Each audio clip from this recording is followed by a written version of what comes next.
Hello दोस्तों, Aarush life YouTube channel में आप सभी का स्वागत है। इस वीडियो में बताऊंगी कि छोटे बच्चे और नवजात शिशु को निमोनिया क्यों और कैसे होता है, क्या इसके कारण होते हैं, क्या सिम्टम होते हैं और इसको कैसे हम घरेलू उपचार से ठीक कर सकते हैं। अपने बच्चे को हम निमोनिया से कैसे बचा सकते हैं, तो चलिए वीडियो स्टार्ट करते हैं। निमोनिया क्या होता है?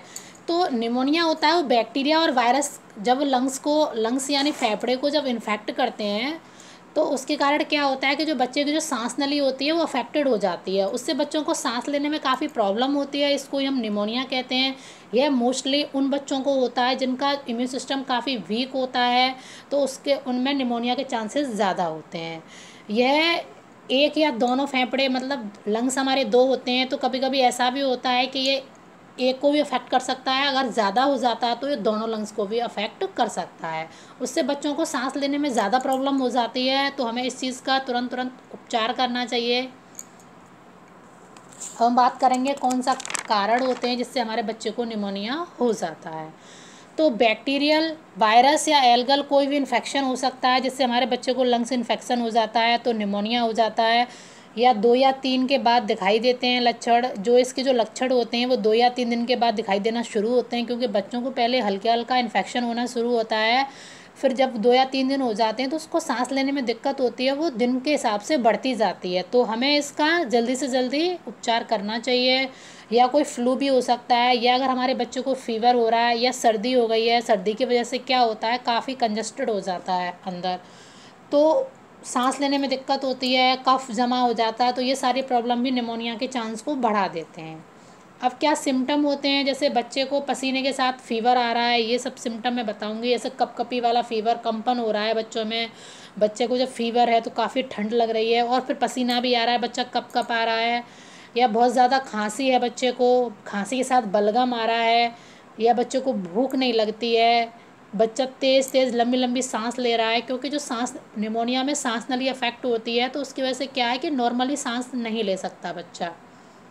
उसके लिए उसको लंबी लंबी सांसें लेता है, ज़्यादा ताकत लगानी पड़ती है। सांस के साथ साथ बच्चे को घरघराहट की आवाज़ सुनाई देगी। अगर हम ध्यान से सुनेंगे तो बच्चा जब सांस लेगा तो ऐसा लगेगा जैसे उसके गले से या मुंह से आवाज़ आ रही है घरघराहट की। और होंठ और नाखून भी नीले दिखाई देना शुरू हो जाएंगे। तो ये सारे सिम्टम अगर हम अपने बच्चे में देखते हैं तो उसका हमें तुरंत उपचार करना चाहिए। तो मैं कुछ घरेलू उपचार बताऊंगी जिससे हम बच्चों की निमोनिया के प्रॉब्लम को सही कर सकते हैं। ये सारे लक्षण अगर हम शुरुआत में ही देख लें तो बच्चे को हम घर पर ही ठीक कर सकते हैं। अगर हमारा बच्चा घरेलू उपचार से ठीक नहीं हो रहा है तो हमें तुरंत डॉक्टर को दिखाना चाहिए, ताकि वह बच्चों की प्रॉब्लम को सॉल्व कर दे। स्टार्टिंग में ध्यान अगर हम देंगे तो हम इसका उपचार घर रहकर भी कर सकते हैं। जैसे बच्चे को रेस्ट करने दें, कीप हाइड्रेटेड, बच्चे को पानी बीच बीच में पिलाते रहें, लिक्विड खाना बच्चे को देते रहें। उस टाइम स्मोकिंग बिल्कुल भी ना करें। अगर घर में कोई मेंबर स्मोकिंग करता है तो उसको बच्चे से बिल्कुल अलग कर दें, क्योंकि निमोनिया के टाइम में बच्चे को काफ़ी ज़्यादा सांस लेने में दिक्कत होती है। अगर स्मोकिंग होगी, धुआं अगर इधर उधर होगा, डस्ट पार्टिकल या धूल मिट्टी ये सारी चीज़ें उड़ेंगी, तो बच्चों को और ज़्यादा दिक्कत होगी सांस लेने में। डेली टेस्ट करवाएं कि कुछ फ़ायदा हुआ है या नहीं हुआ है इन चीज़ों से।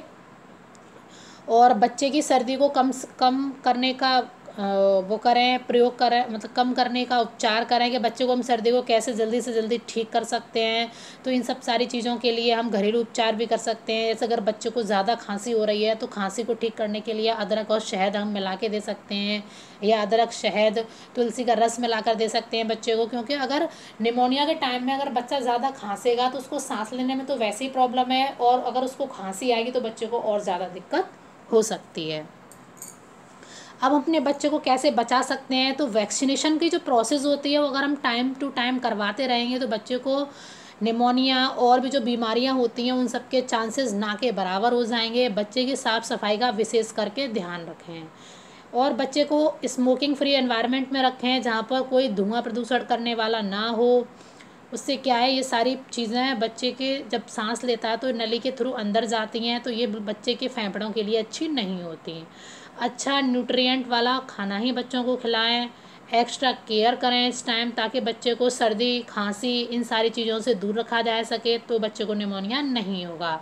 बच्चे को इम्यून सिस्टम बच्चे का स्ट्रॉन्ग बनाएं।